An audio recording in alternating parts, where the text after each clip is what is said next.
The insanity of this planet is that most countries used to have the UK flag in their flag. Canada, India, and these countries. And all this was because once upon a time, the UK used to be a superpower. However, it turns out no matter how many colonies you have, ketamine abuse tends to make you weaker generally. These countries still exist and they're very interesting. Once being just a colony for British people to send prisoners to now being a very developed nation and being one of the best places to live in the world. That is, only if you are not scared of the most terrifying wildlife this planet has to offer. Sometimes I'll be on the internet and see the most horrifying abomination of a spider in the world, and if I saw that in real life, I would absolutely shit my pants, and the caption will be like, McDonald's and Disney Australia. A lot of people think that living in first world countries is very easy and much less difficult than developing nations, and to be honest, I disagree. I would much rather live in buttfuck nowhere Eastern Europe, where I currently reside, than live in a place where I can casually see a 12-inch spider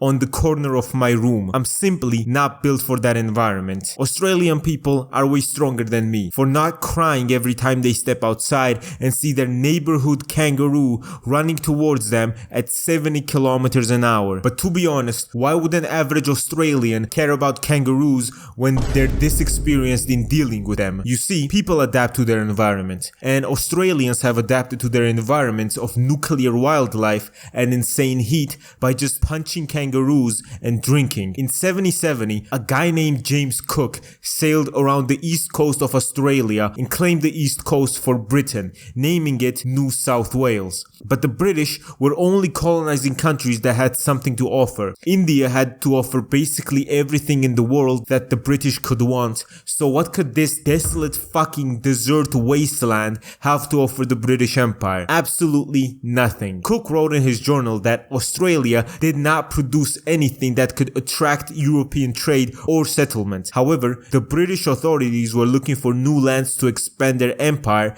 and to solve their problem of overcrowded prisons. And this made them want to colonize the whole place. So they just went ahead, just fucking murdered all the natives on the east coast, and in 1788, Britain decided to dump some of its criminals in Australia because they had nowhere else to put them. They also low-key wanted a base in the Pacific to prevent the French from colonizing places such as New Zealand, Fiji, Samoa, Tonga, Vanuatu. So the British and the French were basically in a dick measuring contest, and the British were trying to cut the French off from colonizing more land, and they wanted everything to themselves. I said the British killed all the natives on these lands, and while you might think they did it by guns, that wasn't all of it. When the British settlers came to Australia, they brought diseases such as smallpox, measles, influenza, and tuberculosis, which killed many indigenous Australians who had no immunity to them because they didn't develop any, because there were no diseases like that in Australia beforehand. They also just used guns to kill native Australians that resisted their invasion and occupation. But by far the most fucked up thing they did was they took the natives' children away and tried to make them become British.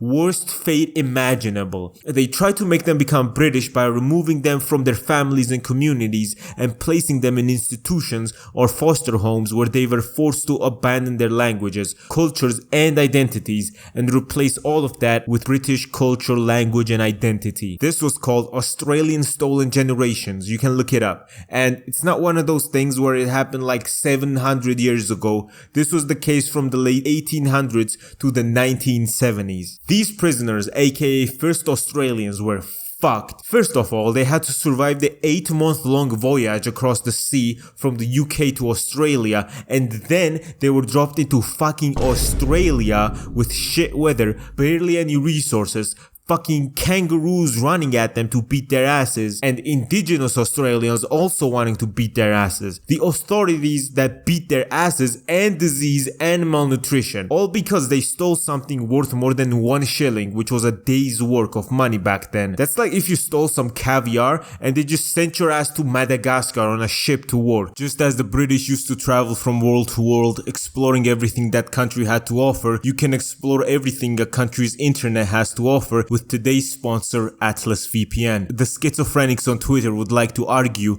that the world is becoming more like 1984. What if I told you, Neil, that you could avoid all the censorship your government tries to force on you with just $1.83 a month? Of course, I don't mean any country in particular that Atlas VPN will help you with. Me personally, I would feel a lot better if some random dude working at my internet service provider did not know that I watched the dreamy ball montages on repeat. It's a small country, word spreads around. Atlas VPN blocks all the malicious links, ads and trackers, tells you when someone is trying to steal your data so you're safer on the internet. And if I had Atlas VPN a few months ago, I wouldn't have gotten hacked when I was on a trip to Malta. Also, a lot of good Netflix shows such as Cowboy Bebop, Rick and Morty, Twin Peaks and It's Always Sunny in Philadelphia are not available on Netflix in the USA. But if you switch to another country's Netflix, then you can watch everything. The fact that you can protect yourself on the internet on all your devices for only $1.83 is very cool. It's a limited time offer, and to take this deal, just click on the link in the description. But these prisoners did build up all of Australia. They worked as farmers, builders, miners, servants and soldiers. And this colony of prisoners became a whole society. They participated in sports, music, theater and religion, and some of them, if they were good little boys, earned their freedom by receiving pardons or tickets of leave. They then essentially got promoted back to white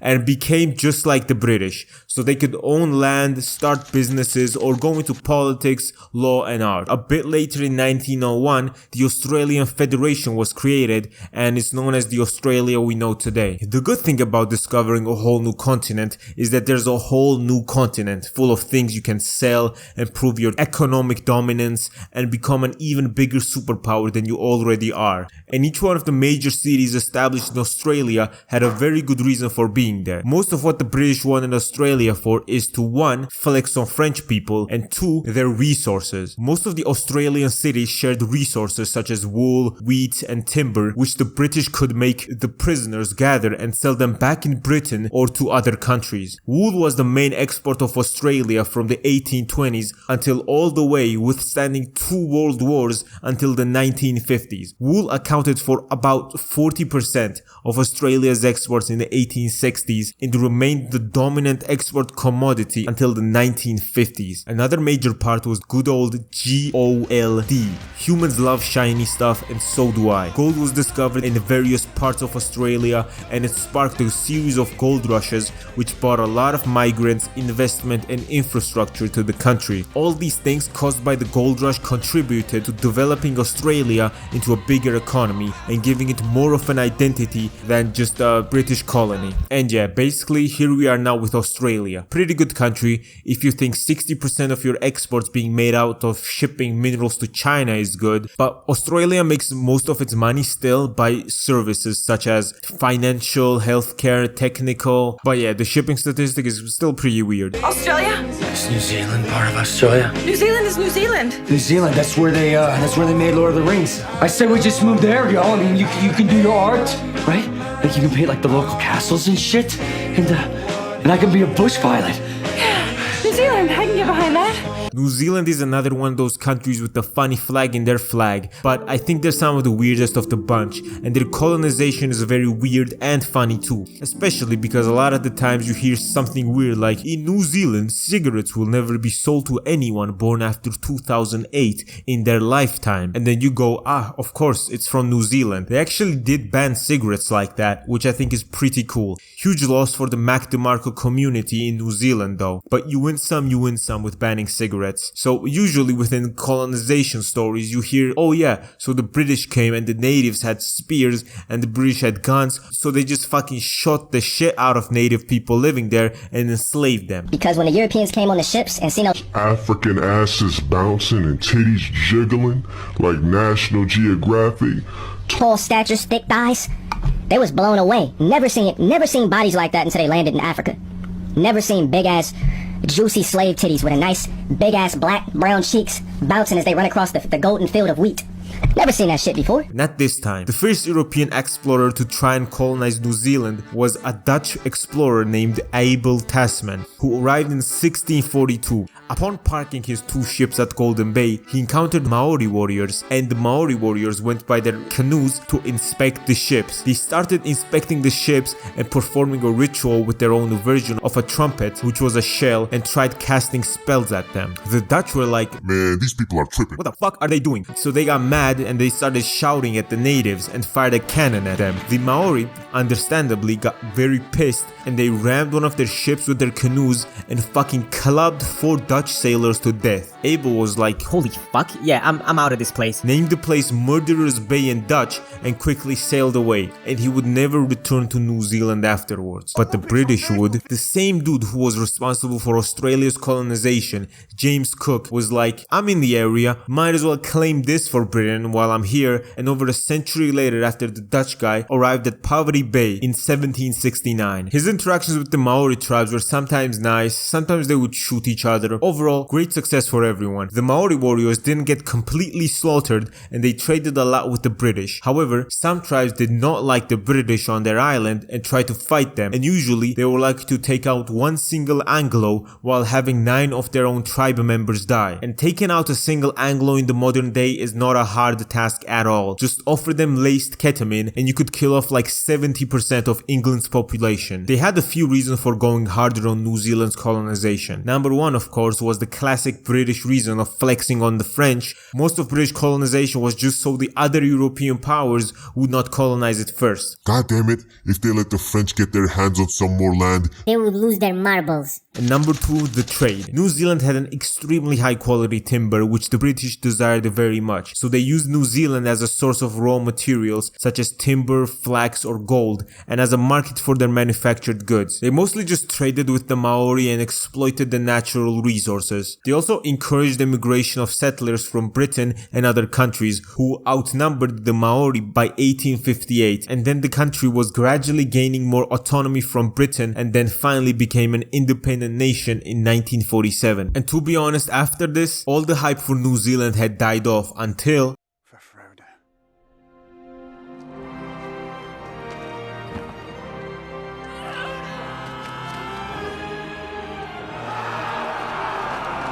yes, you cannot make this up. The Lord of the Rings movies basically made New Zealand cool again. You see, New Zealand is absolutely beautiful, gorgeous, astonishing, and for this reason Peter Jackson decided to film the Lord of the Rings movies here, which created a ton of jobs for local New Zealanders because Peter wanted to hire local people. The movies used over 5,000 New Zealand locals, and then what do you know? The Lord of the Rings movies became extremely popular, widely regarded as one of the best movies ever made, and then when the word got out that the beautiful landscapes of Mordor was actually just New Zealand, everyone wanted to go to fucking New Zealand. New Zealand saw a 50% increase in tourism since Lord of the Rings. That is an absolutely insane amount of increase. This just goes to show that I am completely right about everything all the time. I told Emmanuel Macron, if you want to make the French language more popular, instead of spending 100 million euros on some dumb cultural bullshit, pay Rockstar Games to make the next GTA only in French. I guarantee you that alone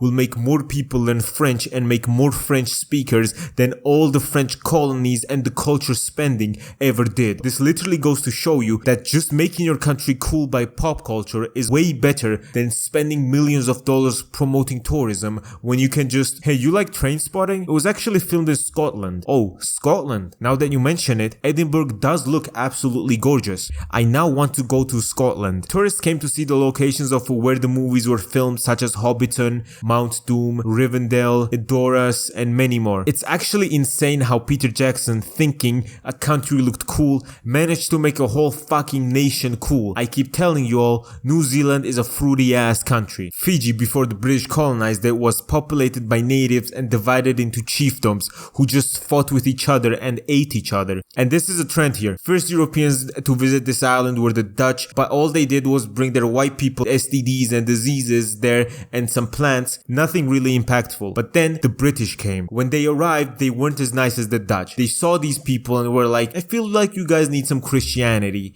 and you all are going to praise Christ, and just sent missionaries there. Also, the other classical reasons of them wanting to exploit their national resources and establish more colonial rule to again flex on the French. Some Fiji chiefs welcomed the British and some told them they should go fuck themselves, and the whole Fiji thing was just dumb. And yeah, the ones that resisted like basically got the same fate as fucking if you like talked some shit about Stalin in the USSR. Something later it became a full colony just like the previous two did, and it remained under British rule until 1970 when it gained its independence after a peaceful negotiation. And if they were New Zealand or Australia, they would have built a successful first world country, but it is not true. It's full of political instability and ethnic tensions. Since 1987, Fiji has experienced 4 coup d'etats that have disrupted its democracy and development, and just nobody likes the current government or any government Fiji has ever had. However, they do have Fiji water, and the country is very beautiful. A lot of people might not care about Fiji as a country, but personally, I do see potential in it. However, the place where I don't see any potential is Tuvalu. Now, I'm sorry, but if I Google your country and I still cannot see it on a map, I cannot call it a country. Tuvalu is an island that is shaped like a boomerang and is so small you can just see when the island ends easily. Tuvalu, as you can clearly see by your own eyes,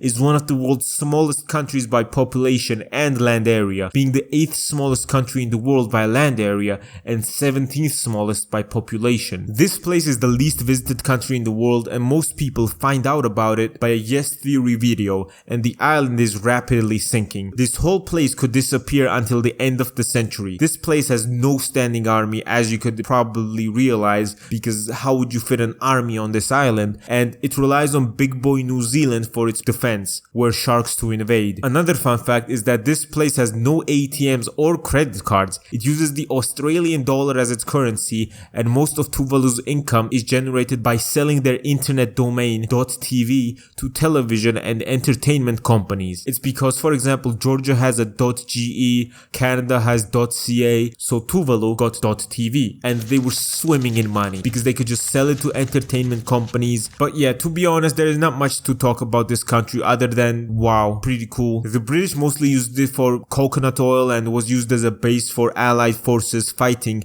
against the Japanese during World War II. A lot of these colonies were there just so the British could station troops in strategic locations. Thank you a lot for watching. I really enjoyed explaining the colonial history of the UK, which I mean, it was only like 4 random countries I chose, right? Like the colonial history of India and Canada and the US is way more interesting in my opinion, and probably has a lot more drama to it, like some Alexander Hamilton vibes, you know? But yeah, just tell me what you think about it. If this video does well, I'll do one about the French as well, because yeah, the French one is fucking dumb. But yeah, thank you for watching, like and subscribe, and goodbye.